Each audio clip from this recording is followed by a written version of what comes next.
Yeah,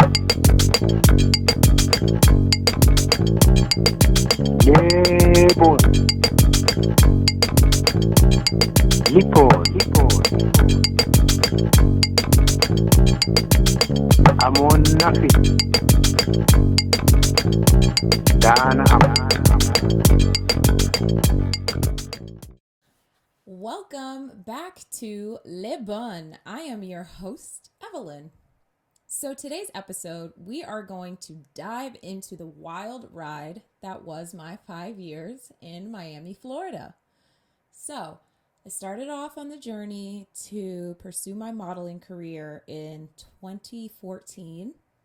And in 2015, I realized that there wasn't a lot of paid opportunity for modeling in Maryland. So I was considering where I should go after Maryland. I had gotten my degree. I was ready to leave. And New York was way too cold. Could not live there. I know myself. I would be miserable. And at the time, California was also out of the question because I didn't really know anybody there. I knew like one person, and I don't feel like that was enough to move my entire life to California. So I chose Miami because it was the furthest southern city that was still in the United States, and it had a pretty decent modeling industry. So before we dive into the nitty gritty, I want to set the tone for my experience in Florida by sharing this news clip that I came across on the evening news, just watching TV like a regular day, and I thought I'd share it with you. 911, do you have an emergency? Hi, yes, there's somebody stuck in a sewer over here on Atlantic in I'm sorry, there's 11th Avenue. Somebody's stuck in There's a lady stuck in a sewer. Yes, Okay, ma'am. She what- cannot get out. She's screaming for help. 11. Yeah, the cops are on their way, okay? So a female is Hello? stuck in the sewer? Yes, ma'am. How did she get in there? I'm not sure. I don't know. She was just screaming for help, and the lady was walking, and I had my window down. I was driving, and she heard her screaming. We heard her screaming. So she's naked. She don't have on no clothes. So All right, we have Health Authority on the way. Can you see any visible injuries on her? You hurt? Hey. No, she ain't hurt. She just don't got on no clothes. A Florida woman missing for nearly 3 weeks, found naked and stuck in a storm drain. Yesterday, a 911 caller said they heard yelling from below ground in Delray Beach, that's north of Boca Raton. Pictures from the scene show a special operations team lifting a grate, lowering a ladder, and using a harness to hoist the woman up to ground level. Officials say she couldn't stand. She was very dirty. She was taken to a hospital with superficial wounds mostly. Officials are still trying to figure out just what happened. So yes, you heard that correctly. The more detailed version of this story is that this 40-year-old woman and her partner were skinny dipping in a canal. I know. Why would you go skinny dipping in a canal? But I don't have the answer, Sway. So they went skinny dipping in a canal, and during that adventure, she happened upon a door. Now, I don't know if you've ever been in Miami and you've seen the canals. They have these like tubes at the end with like doors on them. So I'm assuming that's the door she saw. So she opened some random canal door and just moseyed right on inside, just walked right in, only to be lost in the sewer system for 3 weeks. Now, how do we know she was missing for 3 weeks? Well, her partner that she went skinny dipping with reported her missing the same day that she disappeared through that mysterious door. So the 911 call is what finally got her out of the sewers. So I feel like this single news clip really gives you an idea of how wild and out of control Florida was. It was like living in an exotic zoo, but the handlers are crazier than the animals somehow. So one of my first jobs was at Miami International Airport. And while working there, I think that's when I started to realize just how crazy and out of control Miami is, and also how unlike any other American city it is. So I worked at BWI in Maryland, Baltimore Washington International Airport, and it was completely different experience working at Miami International.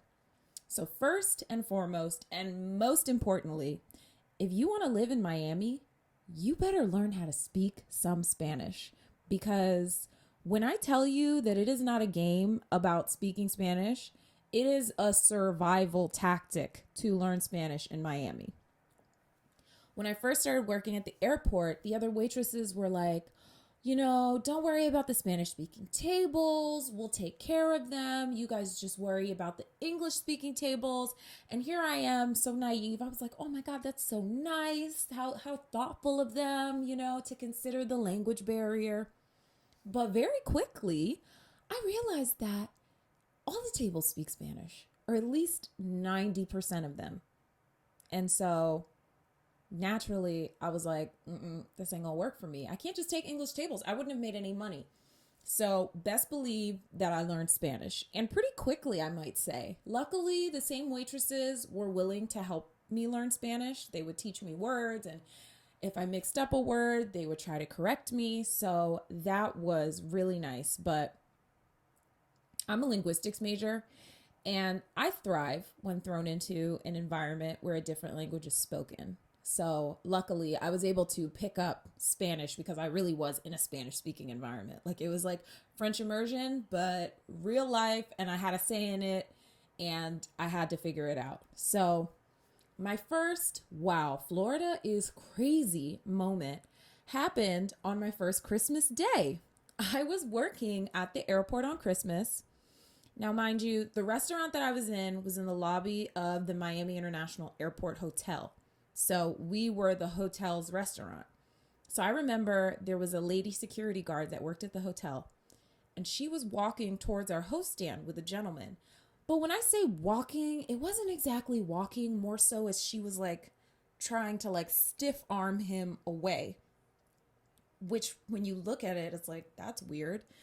And so they come up to the host stand, and this man is obviously way drunk, like lit, can barely stand. You can tell just looking at him. But he still insists on coming into our restaurant to get a drink. Now, mind you, I'm in the early stages of learning Spanish, and this entire interaction is happening in Spanish. This man keeps asking, por favor, una cerveza, which means please, can I have a beer? And they're telling him, no es posible, tú eres muy borracha. Now, I recognize that word, ding, ding, ding, ding, ding, borracha, because if you're like me, you learn all the fun words first and then learn the important words later. So I knew that borracha meant drunk. So this man managed to get into the restaurant, get past the host, get past the server, go to the bar and ask the bartender for a drink. The bartender has eyes, so he can see that this man is also drunk and tells him, like, we're refusing service. So at this point, he's got a waitress, a bartender, and a host telling him that he can't be served. This man starts singing. He starts singing, solo quiero una cerveza, por favor. He's like legitimately singing for a beer, like doing a little dance, doing a little shuffle. And so eventually security called the cops because he wouldn't leave. And he was causing a scene because he was singing at the top of his lungs for a beer. So the cops show up and they tell him he can't be served because he's obviously intoxicated. And he starts getting froggy with the cops and starts getting a little physical. I don't know if you've ever been to Miami International Airport, but those are not the cops to fuck with. I didn't even like looking at them because I didn't want them to think that I was up to something, even though I wasn't.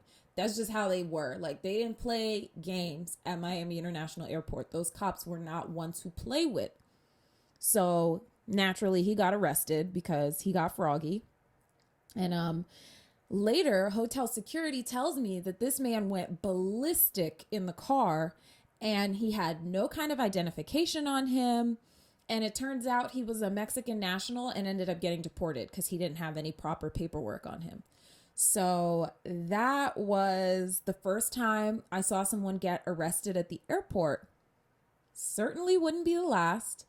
I can honestly say that I've seen more people get arrested at Miami International Airport than I've seen people get arrested anywhere else in my life at any point. Legit. I've never seen so many people come into the airport and act a fool and get arrested. And I worked at BWI, you know, the closest thing that came to that kind of ruckus at BWI was this woman found out that her husband was cheating on her before they got on a plane to go on vacation. And she was like chasing him around the airport. Like, how could you do this to me? You're such trash. But they didn't get deported. You know, it wasn't that bad. So it was really crazy to see that. But that wouldn't be the last time I saw someone get arrested. I've seen many, many people get arrested at Miami International Airport. So after working at the airport for a few years, I wanted to make some better money. So I was lucky enough to be hired at a hotel on the beach in Fort Lauderdale. And I thought to myself, okay, this could be way more chill. It's a hotel. It's on the beach. More my speed, right? So my first week there, I'm training, right? I'm not making tips or anything. I'm just training to see what the position is like. And there's this one morning, I get there at 6 a.m. to open the breakfast shift with the girl who's training me. And as we're getting ready to deliver our first order, the fire alarm goes off. Now, I know what a fire drill is, but I'm new at this job. I don't know what the procedure is for their fire drill. So I'm there with my manager and my coworker who's training me. And they're like, oh, they're working on the fire system since yesterday. Just ignore it. And so we're like, okay. And I'm like, okay, this is my manager telling me this, my coworker telling me this, no big deal. So we go deliver the first meal. Now, when we're getting ready to open the door for this first meal, we didn't even get the chance to like knock, and somebody on the inside threw the door open, and this family was like literally running out of the door. And here we are delivering their breakfast, and they're like, isn't this a fire drill, or isn't there like a fire alarm going off? And the girl who's training me is like, no, you know, they've been testing the fire alarm for a few days now. Don't worry about it. And we lay out their breakfast and we tell them to dial 0 when they're done so we can come pick it up. And so then we go downstairs back where we were before, where we got the food. And when I tell you there was no one downstairs, there was no one downstairs. So that was like the first red flag. Spidey senses are tingling for me, because I'm like, where did everybody go? Like, my manager was just down there, 2 chefs were just down there, like, where did they go? And so I say to her, the girl who's training me, I'm like, where did everyone go? It's like a ghost town down here. And she's like, oh, well, you know, it's like 6 a.m. People have different things to do in different places in the hotel, so sometimes you won't see people around. And so our next order is up in the window, and we go grab it. There's no chef in the kitchen. The chef who just made this order is gone. I was like, okay, also a red flag. So we start walking towards the other set of elevators, because there were 2 sets of elevators in the building.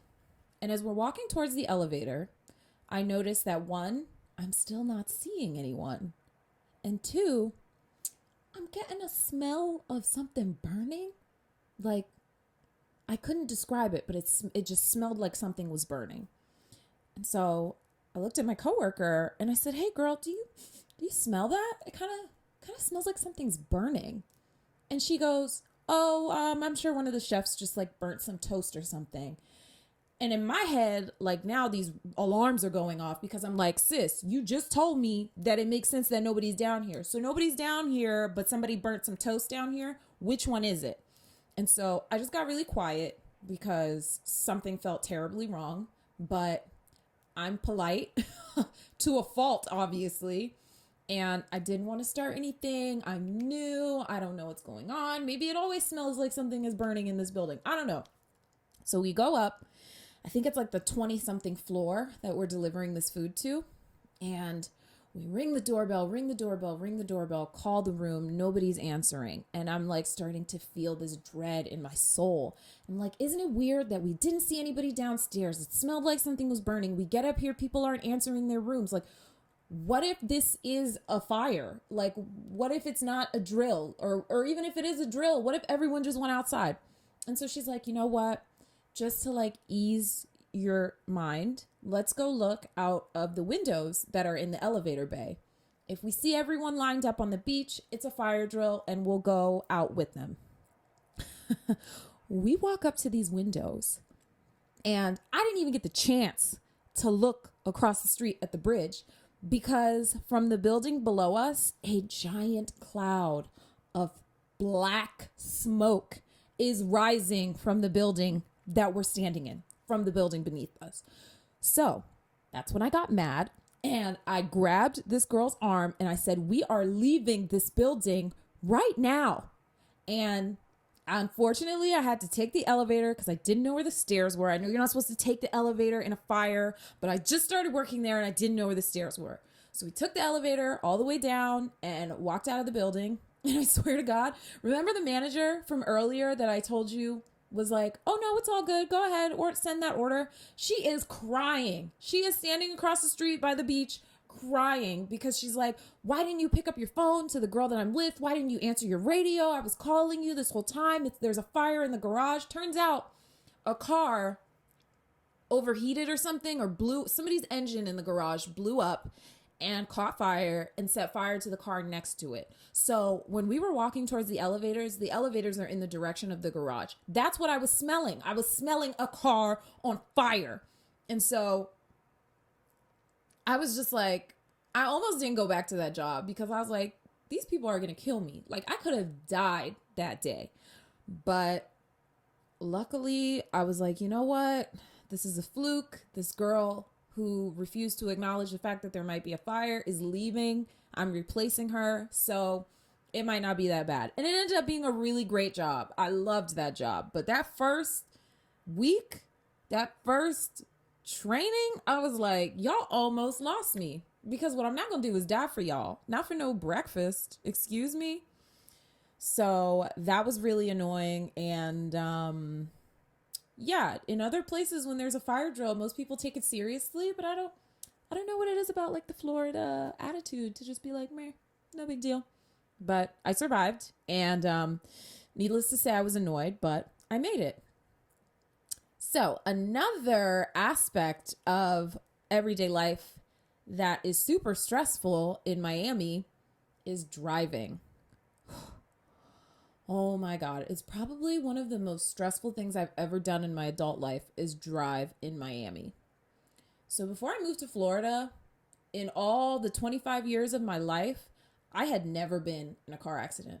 Until I moved to Florida, I had never been in a car accident. Not one. Not even a little bumper to bumper accident. Nothing. I had been in 0 accidents. By the time I left after 5 years, I'd been in 3. Only one of them, thank God, was a major accident. The other 2 were just like little bumps here and there. But the major one really messed me up. I ended up needing 6 months of physical therapy.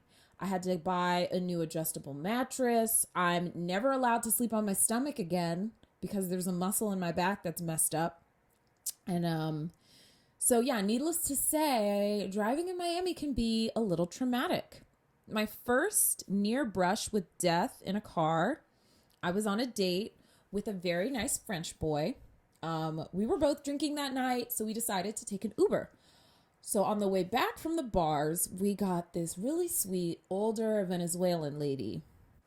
So my French pal, he spoke some Spanish, and they were just like exchanging pleasantries, you know, getting to know each other a little, him practicing his Spanish.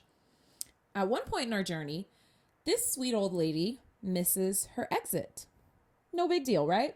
A normal person would just keep driving to the next one, come back that way. No. This lady put her car in reverse on the 95. She put her car in reverse and started backing up. Now, me and this guy were losing it. We were like, oh my God, please stop. We're going to die. You can't do this. This is illegal. And the whole time she's going, it's okay, it's okay, it's okay. No, it's okay, it's okay, it's okay. I do this all the time. It's okay, it's okay. Like, her level of calm really showed me that she did this like often. She was far too calm for a woman with her car in reverse on the 95. Like, I thought I was going to pass out. I was so stressed out. And she was just like, no, it's okay. It's okay. So that was only the beginning of my driving woes. That was pretty early on into my time in Miami. But the worst car accident that I ever saw in my life, let alone in Florida, was one morning on my way to work. Now, this was when I worked in Fort Lauderdale. So I normally take this one route that takes me on the highway, but this day I was early. I had done everything on time. So I took like the more, I guess you call it more the more scenic route where you get to see the port and the beach and all that. And it was like a really chill drive. It was such a chill drive that my dumbass thought to myself, man, this is the nicest drive I've ever had to work. I'm really excited about that. Shouldn't have done that. I swear to God, I jinxed myself, because as soon as I thought that thought, as soon as my head went, man, it's such a nice day and such a nice drive and I'm so lucky, all hell broke loose. I mean, all hell. So, on the way to work, there were two cars ahead of me. It's 2 lanes. Right in front of me is just a 4-door sedan. And then in the right lane next to them is a black Escalade. Now, all of a sudden, without warning, without a turn signal, without so much as a, hey, I'm about to do some crazy shit, the person in the black Escalade made a sharp left turn into the person in front of me's lane.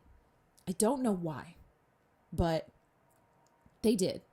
And so the person in front of me who just had someone cut into their lane at like 35 miles an hour did what anyone would do in that situation, which was to slam on the brakes. Now, the problem with that is, first of all, there was nothing she could do to avoid that car. That car just decided, I'm going to be in your lane now. And there was really nothing she could do to avoid that. Second of all, I don't know if you've ever slammed on your brakes so hard. When you slam on your brakes, the back of your car kind of lifts and the front of your car goes down. So when she slammed on her brakes and the back of her car lifted and the front went down, when she hit the Escalade, I don't know the momentum or what, but the force of her coming to an abrupt stop and her car going down in the front and lifting in the back made it so that her car went airborne. So her car flew through the air, chopped down a palm tree, and then landed on its side. And I swear it was like I watched it in slow motion, because when he cut that wheel, out loud I heard myself, and it sounded really slow, so it might have been my adrenaline, but out loud I heard myself go, "No, what are you doing?" It's not funny, but that's how it sounded. And so then I was screaming. Next thing I knew, lucky for me, all the rest of us were driving at a really safe distance from each other, so we were all able to stop. But I just wasn't even thinking. I stopped and I ran out of my car because I was right behind this person. And I'm like, are they alive? They just got milli rocked all up and down the beach. And so I got out of my car without really thinking. I ran to the car that got hit because it's like wedged between this garbage can. So it's kind of like floating on one side. And I was like knocking on the window. I was like, are you okay? And so the door swings open, and y'all, it's my coworker from the hotel. Little backstory. There was a housekeeper at the hotel, and we had developed somewhat of a bond because she liked carrot cake muffins, and the pastry department always made them in the morning and had some left over. But because she was always up in the rooms cleaning, she never got to them before everybody else ate them, because they'd bring them in the break room. So I would save her a few, and that was our relationship. I hid carrot cake cupcakes for her. She appreciated it. That was it. But when I tell you that she threw open that door and we looked each other in the eye like, what?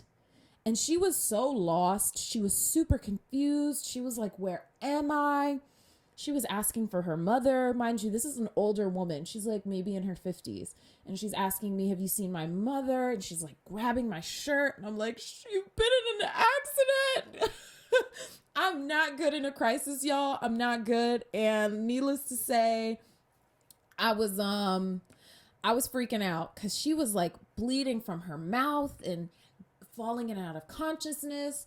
And so then this guy in a yarmulke shows up and he's like, I'm an EMT, get her on her back.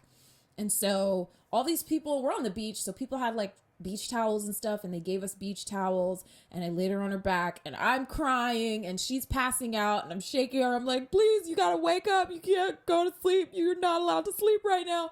And it's just full mayhem. And so the guy with the yarmulke looks at me really seriously, and he's like, hey, the only way she's gonna stay calm is if you stay calm. Do you know her? And I was like, yes.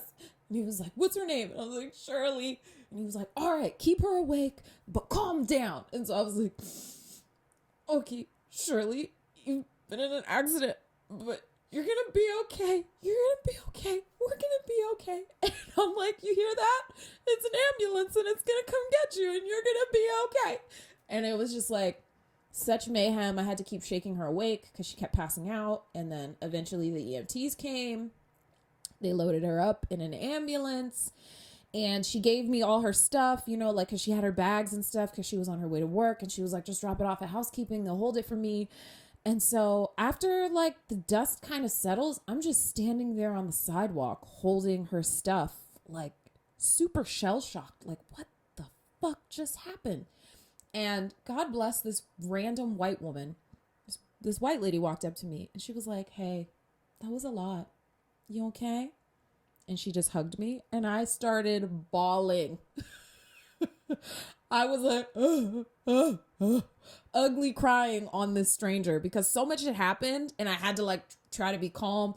I'd been crying, but you know, I hadn't let it all out. And so this random woman just let me like cry on her shoulder, like heaving sobs on her shoulder for like 5 minutes. Shout out to you. I never got your name. I never saw her again. Nothing. She, you know, it was just like over and then we went back to our lives. But if you ever see this, thank you for being a shoulder to cry on because I really needed it in that moment.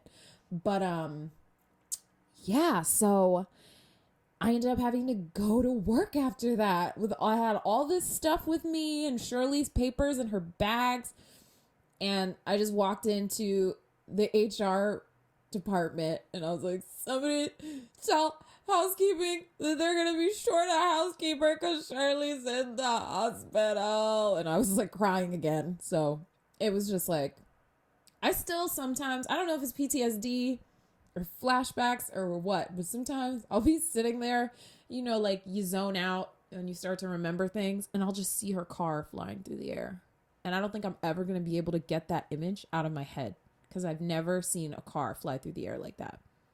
But yeah, so needless to say, driving in Miami and South Florida in general, I feel like once you hit that West Palm Beach sign, driving gets out of control. It's like freaking mayhem down there. As soon as you get to West Palm Beach, Fort Lauderdale, Miami, madness on the road. Madness. I feel like I'm in Grand Theft Auto.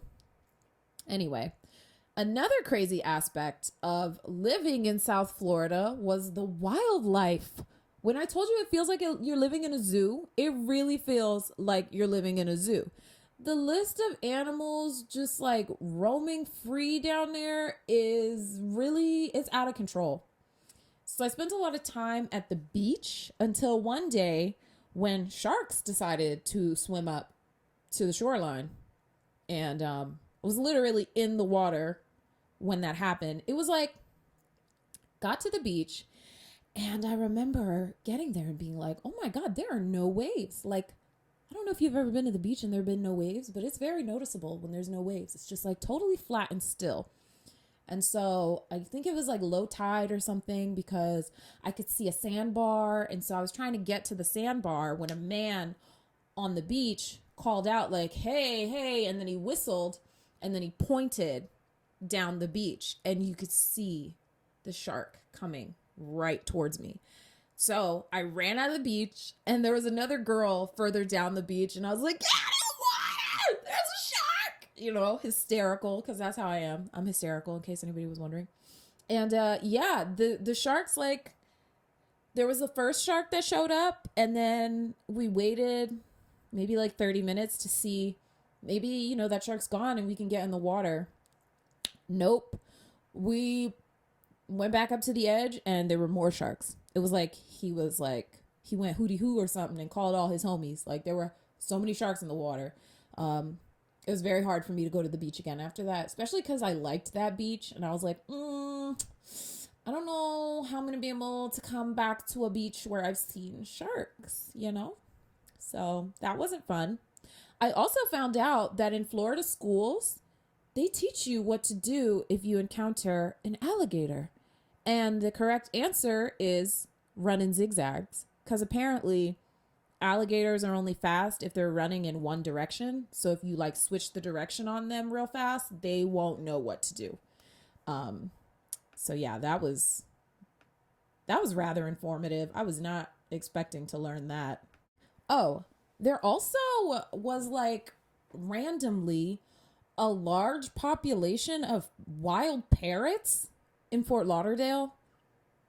I don't know why, but there were a lot of wild parrots by the port in Fort Lauderdale where the cruise ships come. There's so many of them. And I also saw some during the pandemic. Me and my boyfriend like to go on really long walks because the neighborhood was actually really nice.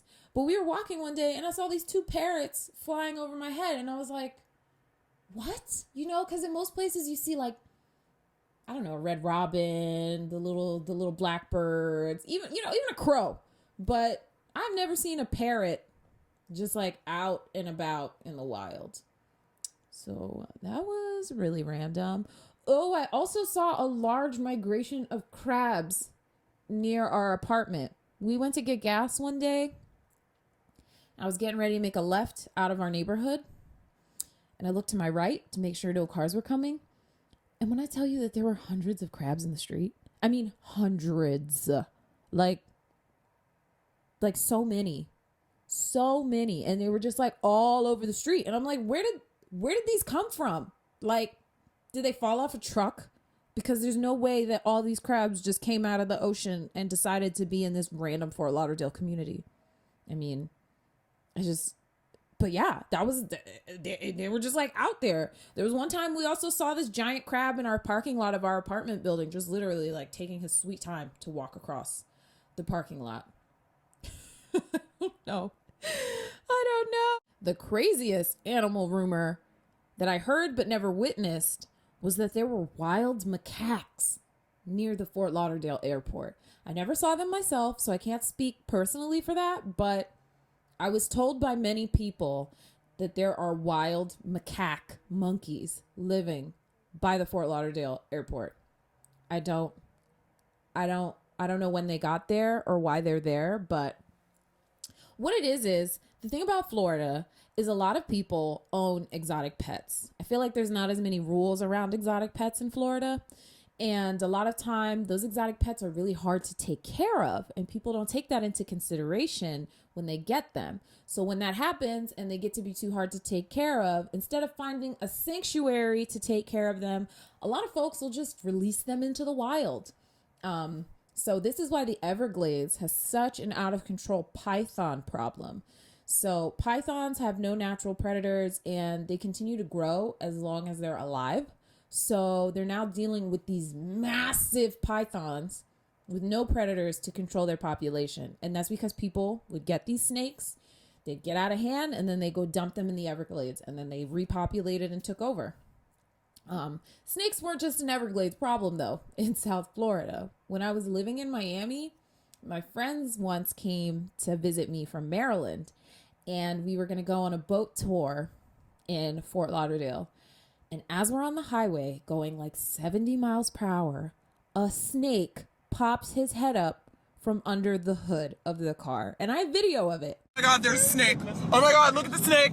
Oh my God. Oh my God, there's a snake. There's a snake riding down. It's there in the car the whole time. I told them. So that was the most stressful 20-minute drive of my life. We never found that snake. When we got to our destination, the people there at that boat thing, they thought we were high, which we were. We had smoked weed, so we weren't exactly credible at that point. But they said they saw it slither out while we were on the boat, and then they couldn't find it. So that sucked. But didn't get bit by a snake. So that's cool. It was just like a wild, wild place to live. Snakes and crabs and turtles and macaques and parrots and gators. It was just a lot. So you would think that even in a crazy place like Florida, you could still find solace and peace at home. Not the case. So when I first moved to Miami, during the first 9 months, I was couch surfing. So I was just staying with people, friends, whoever. I slept in my car one night. Was not fun, but eventually got a place in Miami Gardens. Was there for, I think, 2 years, and then moved to Fort Lauderdale with my boyfriend. When we first moved to Fort Lauderdale into that apartment, it was really nice. The neighbors were nice. They had a kid. They were super quiet. They were super chill. Everybody was super chill. And then our lovely neighbors moved out, and the craziest people moved in. And then the pandemic hit, and all hell broke loose. So somehow there were like 4 units on every floor in the apartment we lived in. So somehow 2 out of 4 of those units contained crazy people in crazy relationships. There was one guy straight across from us who was super chill, didn't bother a soul, didn't even know his name. He was super quiet. That's how I like it, like he was awesome. But then the 2 neighbors in between us, oh my God, y'all. Oh my God. If you follow me on Instagram, you know that I posted about them during the pandemic because that's how out of control they were, that I started making skits with the audio that I got from their arguments, which I'm going to play for you. So, little backstory on the neighbors. The next door neighbors who lived right next to us, first of all, I can't even tell you how many people lived in that apartment. Like, I saw a new person twice a week coming in and out of that apartment. So I don't know who actually lived there and used it as their address. Not a clue. But there were crazy people coming in and out of there all the time. But the craziest of them all was the one lady. I don't know people's names because I don't want to get to know my neighbors like that, especially if they're crazy. So we'll call her the lady who walked her white dog. This lady had a little white dog that she walked all the time. And her lover came over in a rage one day. And I'm gonna share that audio with you. So she went to pick him up at 7-Eleven. And when he came back, he was froggy as hell. I don't know why. The apartments were well soundproofed, by the way, but these neighbors liked to fight in the hallway. And the hallway was like a dome shape and it just echoed. You could hear it they could be having a regular conversation, but if you're standing out in the hallway, it sounds like it's amplified. So them yelling literally felt like they were in my living room. People always asked me, how did you get such good audio? Were you out there with them? I'm like, no, I was in my house, in my apartment with the door shut, and I could still hear them screaming like this. So he came over and wanted to air her out to her husband, I guess. I'm fucking you in this house. Oh, there it is. Come on. You want to play my fucking hard? You want to play my fucking hard? I'm a liar. I got pictures in my phone. No, you ain't got it. Good. Play my fucking hard? No, I've been fucking you in an apartment. And I got pictures. I got pictures. I got pictures. How do I know? Your room's right there. Her bedroom's right there. Come on, Charles. Wait, I gotta get my dog in here. No, I've been fucking you in your apartment. Come on, Charles. Tell them that. I got pictures to prove it. I mean, I don't know. Either way, the husband didn't really care because the chick was still living there the next day. And and the other guy came over again the next week. So nobody broke up. Not husband, not boyfriend. Everybody stayed together. It was weird. And so then next door to them were no better. So next door to them was a couple, a guy and a girl, and the guy's son. Now, I can say for a fact that before I knew about any baby mama drama, I knew for a fact that it wasn't the girl's son. She kind of treated him a little weird. But anyway, so they got in an argument once, and they had been in the hallway yelling at each other. So me and my boyfriend were just standing by the door being nosy and listening to them. So at one point, my boyfriend goes to look out of the window because she's leaving, and I'm looking out of the peephole, and I see the boyfriend come out of their apartment and throw something over the railing and it lands, and my boyfriend goes, damn. And it was her purse. My man threw her purse behind her as she left. I don't know what he was trying to say or do, but he chucked the purse after her, and it fell behind her as she walked down the street. So she had to come back and grab her purse and then go wherever it was she was going. She did not seem happy. And so anyway, he had a kid, and then there was one time where I woke up to a commotion because old girl pushed his baby mama down the stairs of our apartment complex. The police came and nobody got arrested somehow. They basically told the baby mama, like, don't come over here if you don't want no problems. And I was like, what? That's her child. Her child lives here. How can you tell her, don't come over here if you don't want no problems? Meet up at the drop-off place. But you know what? This is why I don't have kids, because I don't want none of that drama, okay? It was a mess. They literally, also, they broke up like every other week. I'm not even kidding. Like, if I had to count how many times they broke up and she moved out, it'd probably be like a dozen at least. At least. She moved out like every week. I'm not even kidding. Leave me alone and let me pack my shit up. And there was also one time her dad came to help her move out. And he kind of got on my nerves because he was sitting up there playing mediator, trying to get them to, you know, meet each other halfway and see eye to eye. And we're like yelling through the door, let them break up. We're tired of hearing them argue. Like, they argue so much. They had no shame in letting the rest of us know how much they hated each other. And yeah, here comes dad, barely privy to the issues, talking about y'all need to work it out. That ain't even his baby mama. What do they need to work it out for? They're young. They need to break up and meet new people. But yeah, so it was crazy. And it was like, once we decided to move and leave South Florida altogether, it was kind of like the madness started to ramp up. Like, that clip at the beginning of this episode was from maybe like 2 weeks before we moved. That lady getting stuck in the sewer. And I'm like, you know what? I don't feel like living with people who like go skinny dipping in canals and then be surprised when they get lost in the sewers. Like, that kind of logic just doesn't, it's not compatible with my life.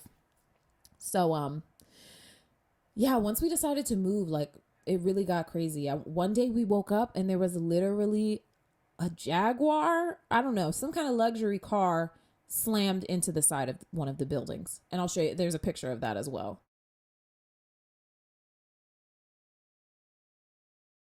So it was just like, it was crazy. And then there was one time I was sleeping and I had a dream where there were these flashing red and blue lights, and something told me this isn't a dream.